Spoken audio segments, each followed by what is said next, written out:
Merhaba. Bu kanalımın ilk videosu. Size kanal hakkında bilgi vererek başlamak istiyorum.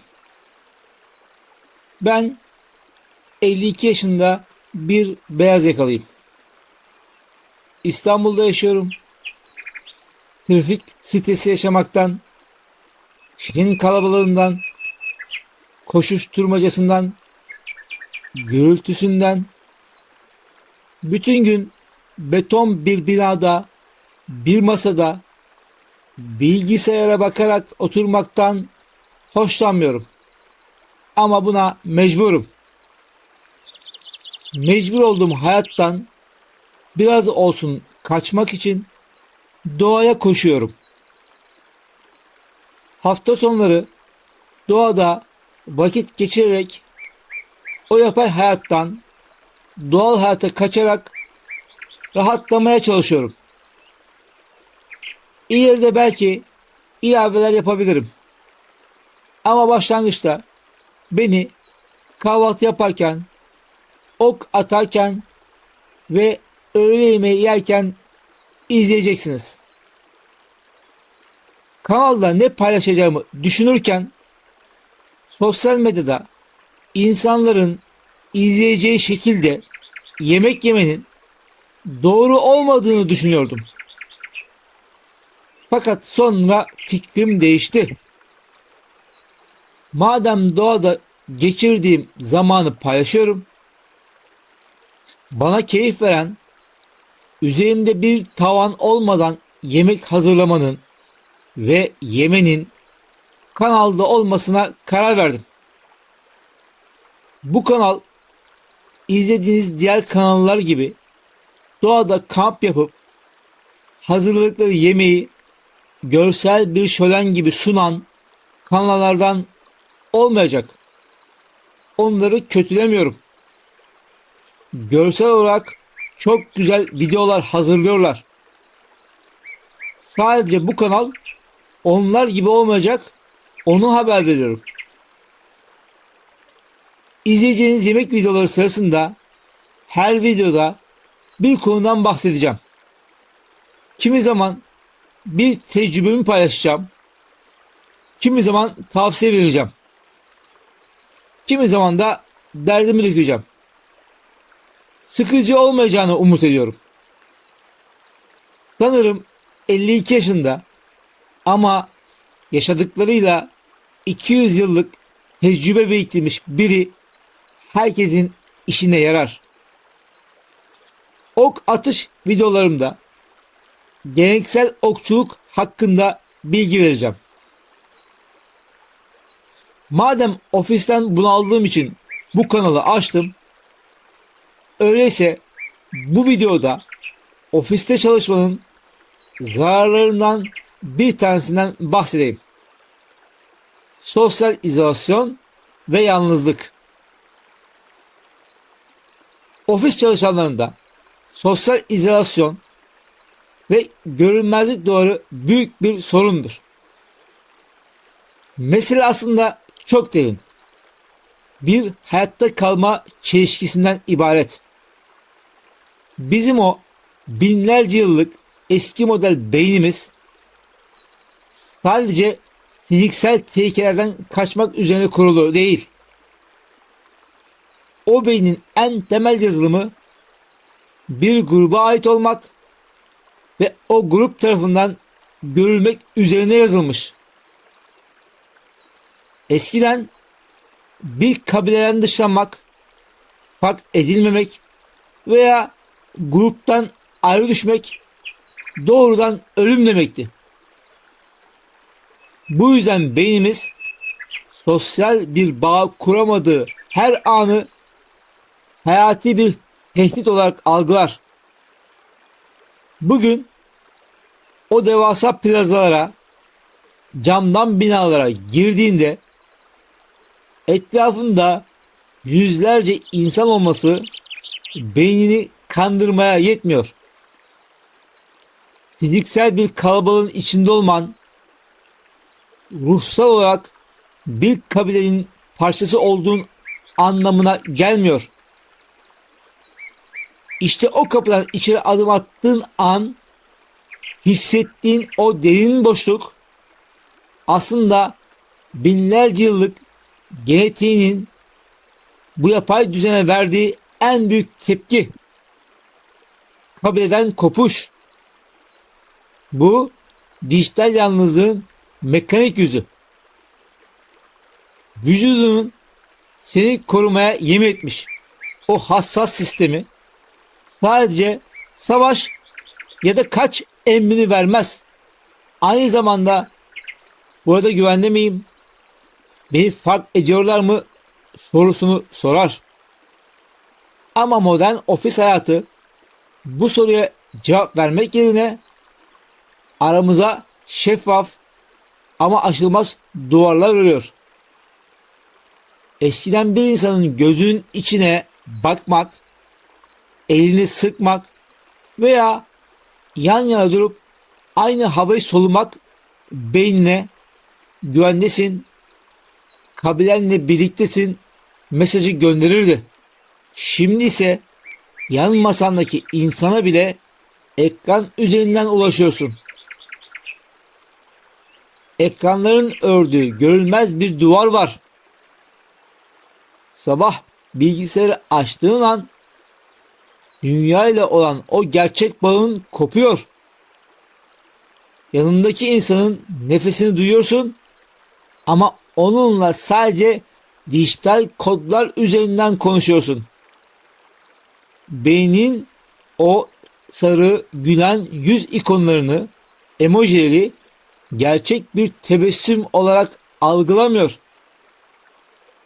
O sıcaklığı, o insani onayı bulamayınca içeride bir yerlerde yalnızım ve tehlikedeyim alarmı çalmaya başlıyor. Yapay temasın soğukluğunu hissediyorsun.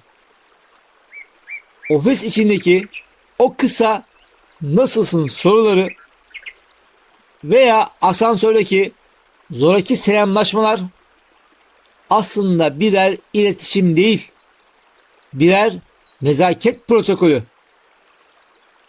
Kimse senin o anki ruh halini gerçekten merak etmiyor. Herkes kendi önündeki o bitmek bilmeyen raporlara ve maillere odaklanmış durumda. İnsan bir topluluğun içinde olmasına rağmen sadece bir işlem birimi gibi görüldüğünde ruhu yavaş yavaş o ortamdan çekilmeye başlar.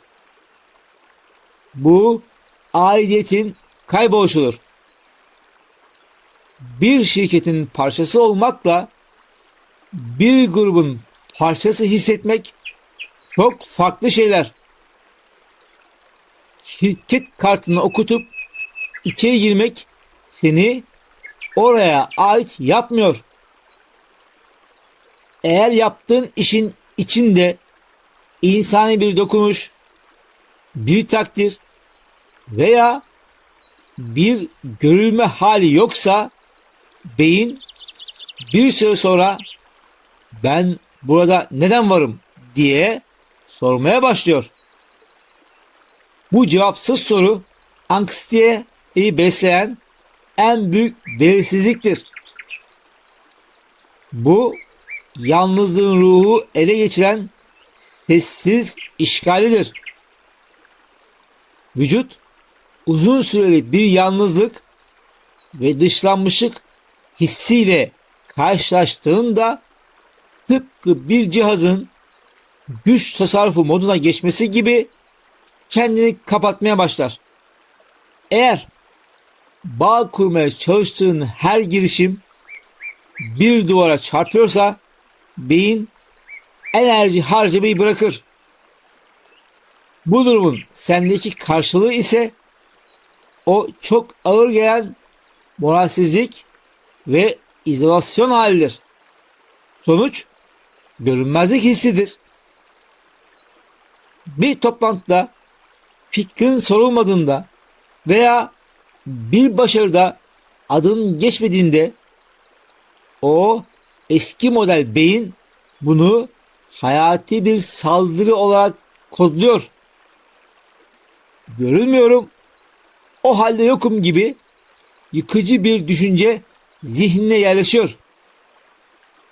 Bu his biriktiğinde sabahları o ofise gitmek bir işkenceye dönüşüyor. Çünkü orası artık senin için bir üretim alanı değil, yok sayıldığın bir boşluk oluyor. Bu duygusal felç ve tepkisizlik halidir.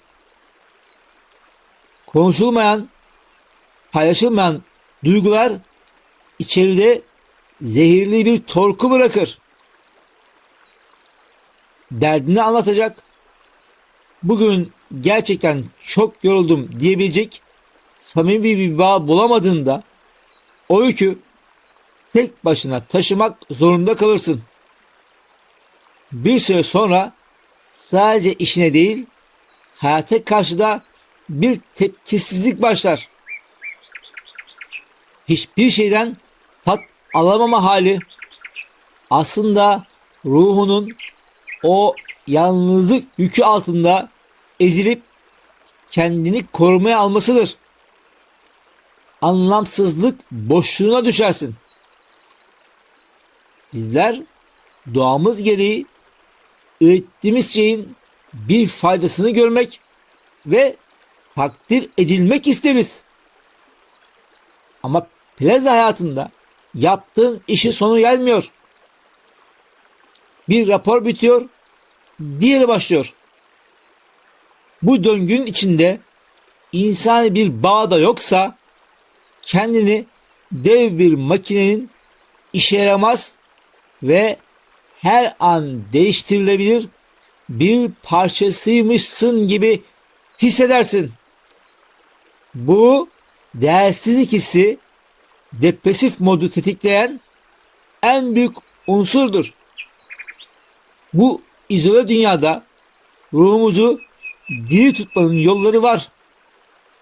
Sistemin bizi birer kullanıcı adı veya ünvan olarak görmesine karşı durmak aslında bir ruhsal savunma sanatıdır. Gerçekçi olalım.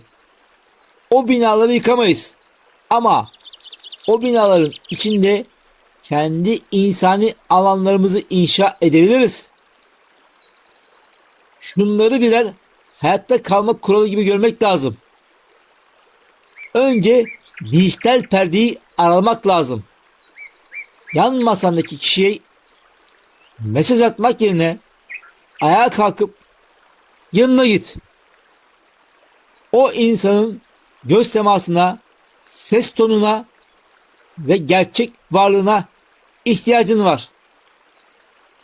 Teknolojinin aranıza koyduğu o soğuk mesafeyi her kırdığında beynine bak yalnız değiliz mesajı gönderirsin. Birine gerçekten bugün nasıl gidiyor diye sormak ve cevabı beklemek o izolasyon duvarında açılan en büyük deliktir. Gerçek bağlar kurmaya odaklan. Ofisteki herkesle arkadaş olmak zorunda değilsin. Ama en azından bir iki kişiyle o profesyonel maskeni indirip dertleşebilmelisin. İşin, projelerin ve krizlerin dışına çıkan, sadece insana dair olan o kısa sohbetler ruhunun en büyük gıdasıdır. Birinin seni gerçekten duyduğunu bilmek omuzlarındaki o izolasyon yükünü hafifletir.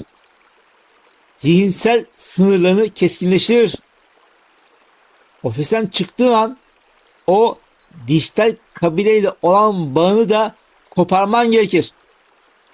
Eğer akşam evde veya hafta sonu hala o gruplarda dönen konuşmaları takip ediyorsan beynin hala o tehditkar ofis ortamında olduğunu sanır. Zihnine şu an güvendeyim, kabilemle, sevdiklerimle beraberim ve dinlenebilirim komutunu net bir şekilde vermen lazım.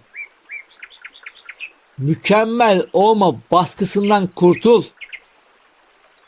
Kendini sadece yaptığın işte tanımlama. Hata yapabilirsin. Bazen performansın düşebilir. Bu seni yetersiz kılmaz. Sadece insan kılar. Kendine karşı o acımasız eleştirmen rolünü bırakıp tıpkı çok sevdiğin birinin zor anında ona yaklaştığın gibi şefkatle yaklaşmalısın. Şunu hiç unutma. Sabah o binalara girerken hissettiğin o daralma senin ruhunun bu yapay düzene karşı verdiği en asil tepkidir.